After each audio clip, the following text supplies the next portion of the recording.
ఆదిలాబాద్ జిల్లా వార్తల విషయానికి వస్తే కాంగ్రెస్ ప్రభుత్వం ఏర్పడి 2 ఏళ్లు పూర్తయిన సందర్భంగా విజయోత్సవాల పేరిట జిల్లా పర్యటనకు వస్తున్న రాష్ట్ర ముఖ్యమంత్రి సీఎం రేవంత్ రెడ్డి జిల్లా ప్రజలకు ఇచ్చిన హామీలపై స్పష్టమైన సమాధానం ఇవ్వాలని బీఆర్ఎస్ పార్టీ జిల్లా అధ్యక్షుడు మాజీ మంత్రి జోగు రామన్న డిమాండ్ చేశారు.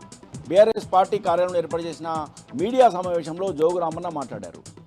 ఇప్పటికే తెలంగాణ ప్రజలకు అబద్ధపు హామీలు ఇచ్చి తెలంగాణ రాష్ట్రంలో కాంగ్రెస్ పార్టీ అధికారంలోకి వచ్చిందని, అలాగే పీసీసీ అధ్యక్షుడిగా ఎన్నికల కంటే ముందు, అలాగే కాంగ్రెస్ పార్టీ ఏర్పడిన తర్వాత సీఎంగా రేవంత్ రెడ్డి జిల్లాలో పర్యటించినప్పుడు ఎన్నో హామీలు ఇచ్చాలని, జిల్లా ప్రజలకు ఇచ్చిన హామీలపై స్పష్టమైన సమాధానం చెప్పాలని సందర్భంగా జోగు రామన్న డిమాండ్ చేశారు. స్థానిక సంస్థల ఎన్నికల్లో ఓటమి భయంతోనే సీఎం రేవంత్ రెడ్డి జిల్లాల పర్యటన చేపట్టారని, ఖచ్చితంగా రానున్న స్థానిక సంస్థ ఎన్నికల్లో కాంగ్రెస్ పార్టీకి ప్రజలే బుద్ధి చెప్తారని పేర్కొన్నారు.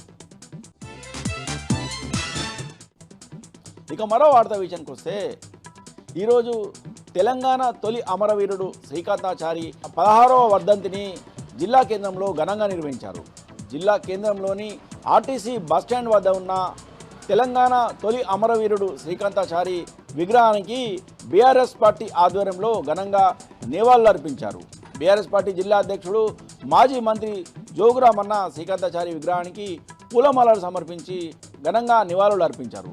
మల్లిదశ తెలంగాణ ఉద్యమంలో తెలంగాణ తొలి అమరవీరుడు శ్రీకాంతాచారి బలవన్ మరణం చరిత్రలో నిలిచిపోతుందని, తెలంగాణ రాష్ట్ర సాధనకు శ్రీకాంతాచారి బలిదానమయ్యారని, అలాగే 1200 మంది విద్యార్థులు సైతం తెలంగాణ ఉద్యమంలో బలిదానం చేశారని, అమరవీరుల త్యాగాల ఫలితంగానే తెలంగాణ రాష్ట్రం సిద్ధించిందని, ప్రతి ఒక్కరు కూడా తెలంగాణ తొలి అమరవీరుడు శ్రీకాంతాచారి ఆత్మ బలిదానాన్ని ఎన్నటికీ మర్చిపోరని పేర్కొన్నారు.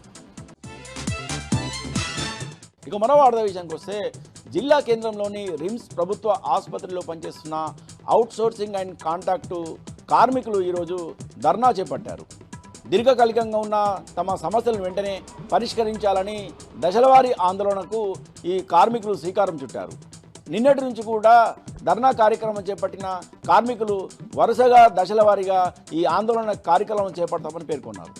ఈ సందర్భంగా ఏఐటీసీ నాయకులు మాట్లాడుతూ ప్రభుత్వము కార్మికులతో వెట్టి చాకిరీ చేపిస్తుందని ఆవేదన వ్యక్తం చేశారు.